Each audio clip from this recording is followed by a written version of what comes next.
미스터리 X파일. 오늘의 미스터리와 함께할 저는 임수진입니다.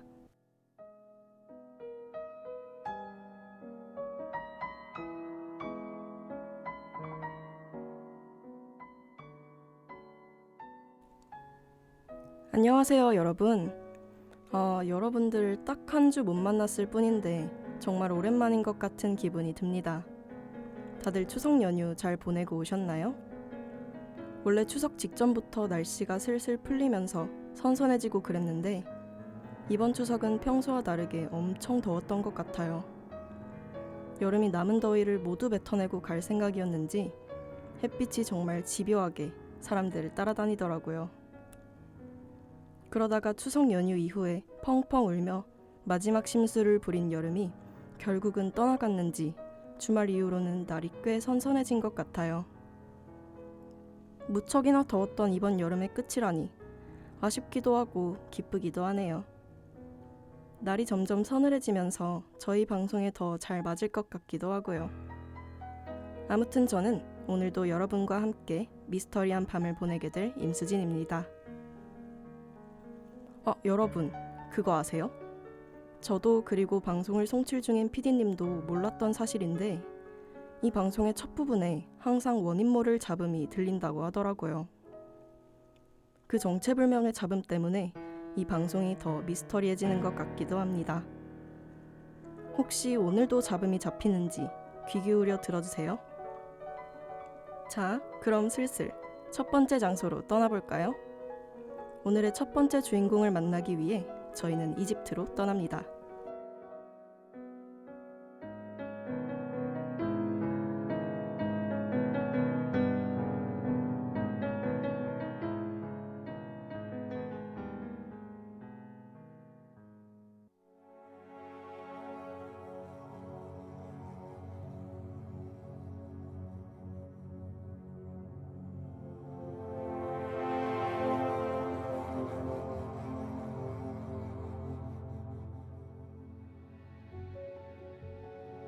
2012년 사진작가 그레고르 스포에리는 1988년에 이집트를 여행했던 당시 찍은 몇 장의 사진을 공개합니다.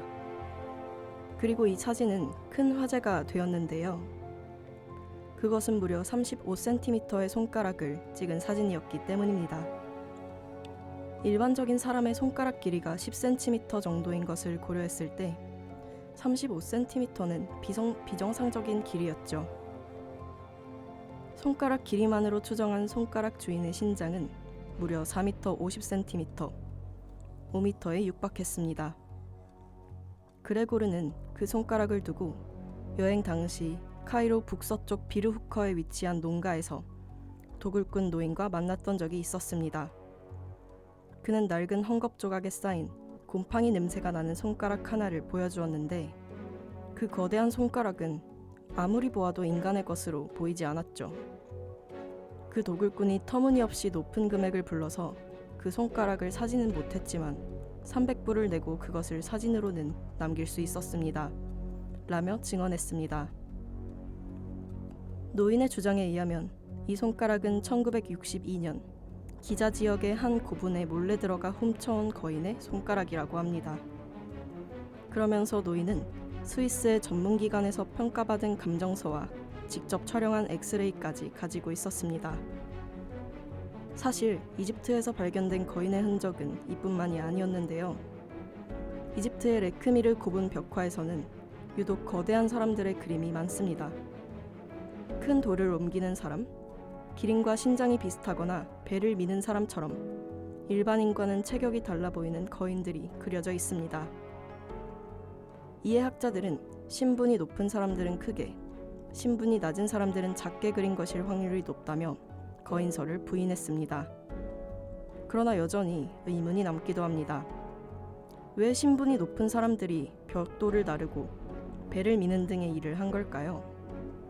그리고 그 거인들의 크기는 대략 4에서 5m 정도로 일정하게 묘사되어 있죠. 그러고 보면 이집트의 피라미드 건설 방법은 현재까지 명확하게 제시되어 있지 않습니다. 이와 관련한 가설들은 많지만 아직 결론이 나지 않았습니다. 돌 자체는 가공이 쉬운 특성을 가지고 있다고 전해지지만 그것들을 어떻게 나르고 건설했는지는 아무도 모릅니다. 갑자기 피라미드? 라는 생각이 들 수도 있는데요. 피라미드에 사용된 돌 하나의 무게는 약 2.5톤입니다. 그리고 피라미드 건설에는 이런 돌들이 230만 개 이상이 사용되었죠. 게다가 크기가 가장 크다고 알려진 쿠프왕 대피라미드는 147m로 아주 높습니다. 이런 점들을 보았을 때 피라미드의 존재 자체가 미스터리합니다. 피라미드 연구학자인 하르토도스는 나일강과 모래 언덕만으로 피라미드를 건축한 것이라면 최소 10만 명의 일꾼과 20년 이상의 건설 시간이 필요하다고 말합니다. 그리고 앞서 이야기했던 쿠프왕 대피라미드는 그보다 훨씬 많은 인력과 시간이 필요했을 것이라 추측하죠. 그리고 이집트의 기자 지역 인근에서는 지문으로 추정되는 어떤 흔적이 발견됩니다. 한 손으로 돌을 집은 듯한 모양으로 남은 이 지문의 크기는 굉장히 거대했습니다. 지문으로 추정한 손가락의 길이는 약 35cm입니다. 그리고 손가락 길이로 추측할 수 있는 주인의 신장은 4에서 5m이죠. 어쩐지 그레고르가 보았다는 손가락의 주인과 상당히 비슷한 것 같습니다. 그리고 이 돌은 실제 피라미드 건설에 사용된 돌로 돌에 있는 단순한 흔적이 아닌 실제 사람의 손가락 형태와 미세하게 남은 지문을 확인할 수 있는 사료로 평가받는다고 합니다. 자, 그럼 이번에는 이집트에서 피라미드만큼이나 유명한 건축물 스핑크스에 대한 이야기를 해볼까요?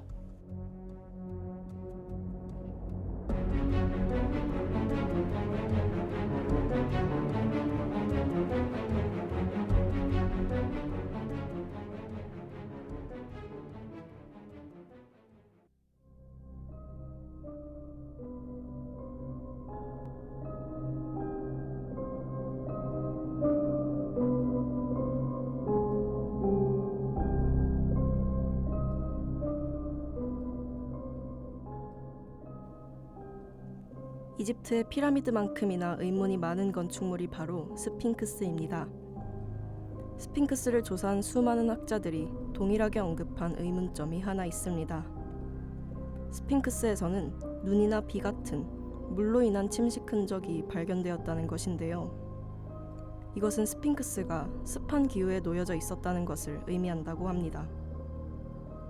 하지만 스핑크스가 위치한 곳은 기원전 3000년 이후에는 비가 거의 오지 않았는데요.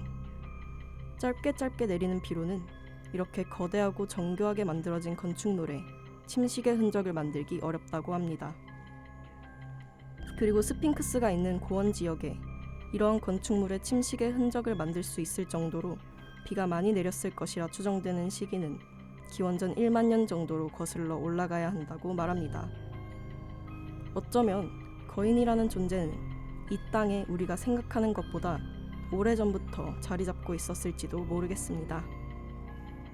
피라미드도 스핑크스도 정말 수많은 인간이 오랜 시간 노동하며 만들어낸 건축물일 뿐일까요? 거인들의 도움으로 빠른 시간 안에 만들어냈을 가능성은 전혀 없을까요? 그리고 이집트 기자 지역에 거인들에 대한 전설이 많은 것은 모두 우연일 뿐일까요?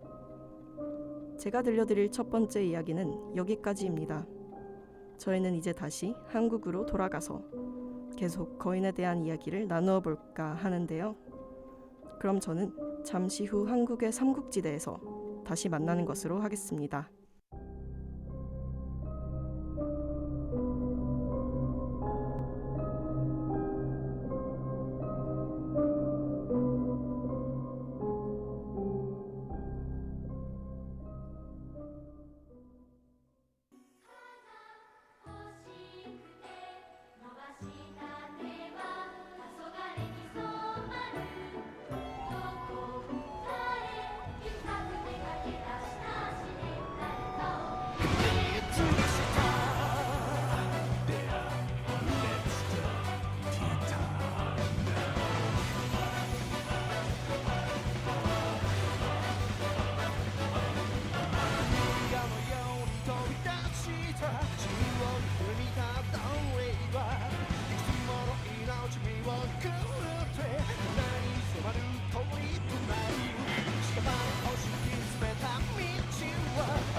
한국까지는 조심히 잘 도착하셨나요? 여러분들이 돌아오는 동안 진격의 거인 OST인 최후의 거인 듣고 왔습니다. 자, 이제 다음 이야기를 들려드릴까 합니다. 이번 이야기는 658년 8월 백제의 의자왕 8년 시기에 한 여자의 시체가 부여 인근에 위치한 나루터로 떠내려왔다는 이야기로 시작해볼까 합니다. 가을 8월에 여자 시체가 생초진에 떠내려왔는데 길이가 18척이었다. 이 내용은 삼국사기에 담긴 이야기인데요. 여기에서 1척은 그 당시를 기준으로 했을 때 약 25cm 정도의 길이라고 합니다. 그렇다면 18척은 4m 50cm 정도의 길이라고 할 수 있겠죠. 한반도에도 거인이 존재했다는 이러한 기록들은 곳곳에서 찾아볼 수 있었는데요. 이는 중국의 기문인 태평광기에서도 확인할 수 있었습니다. 바로 그 기록을 함께 살펴볼까요? 신라국은 동남쪽으로 일본과 가깝고 동쪽으로 장인국과 인접해 있다. 장인국의 사람들은 키가 3장이나 되고 톱 같은 이에 갈고리 같은 손톱을 하고 있다. 불에 익힌 음식을 먹지 않고 짐승을 사냥하여 먹으며 때때로 사람도 먹는다. 그들은 벌거벗고 사는데 검은 털이 몸을 덮고 있다. 그 당시에는 성인 남성의 키를 1장 정도로 보았습니다.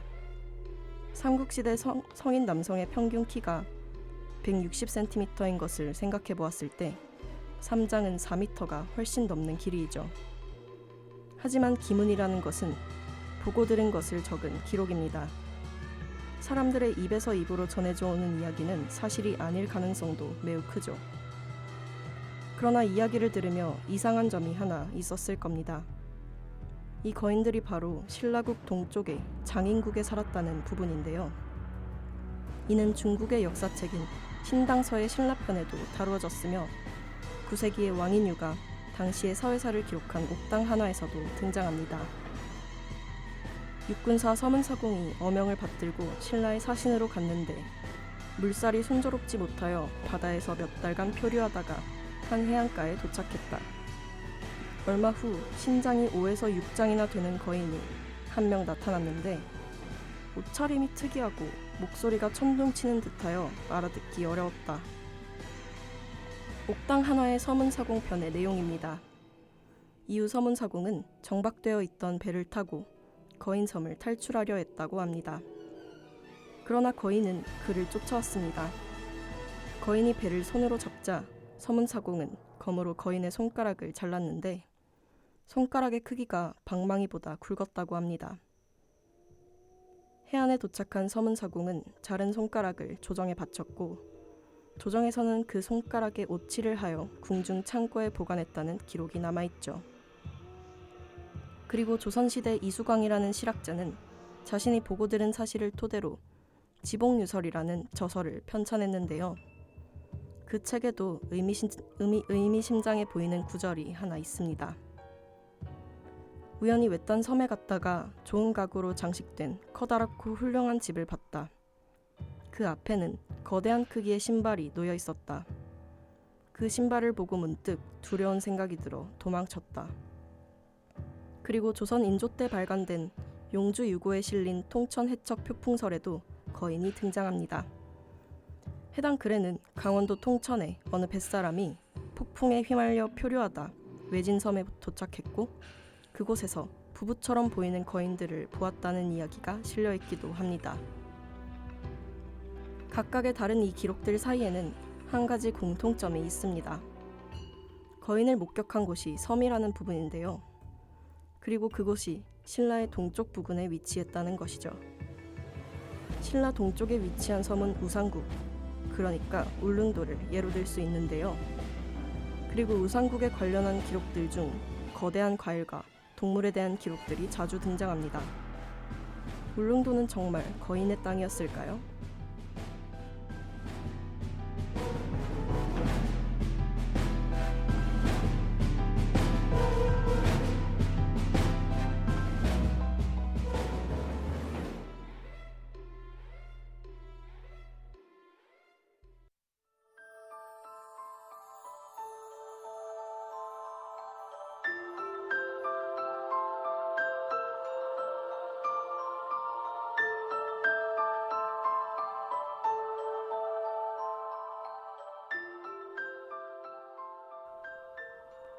오늘은 저와 함께 거인들의 이야기를 해보았습니다.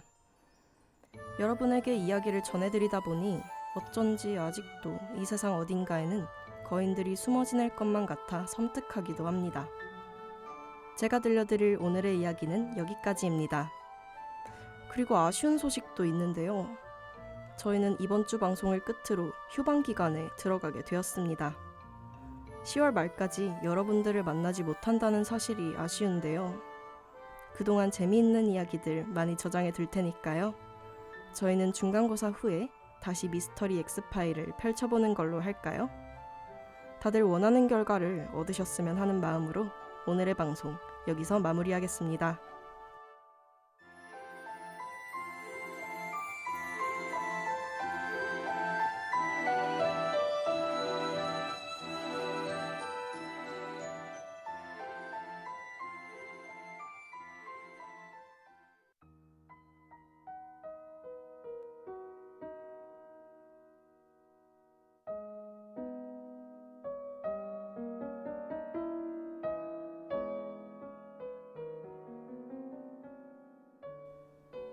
지금까지 제작 기술의 최규리, 진행의 임수진이었습니다.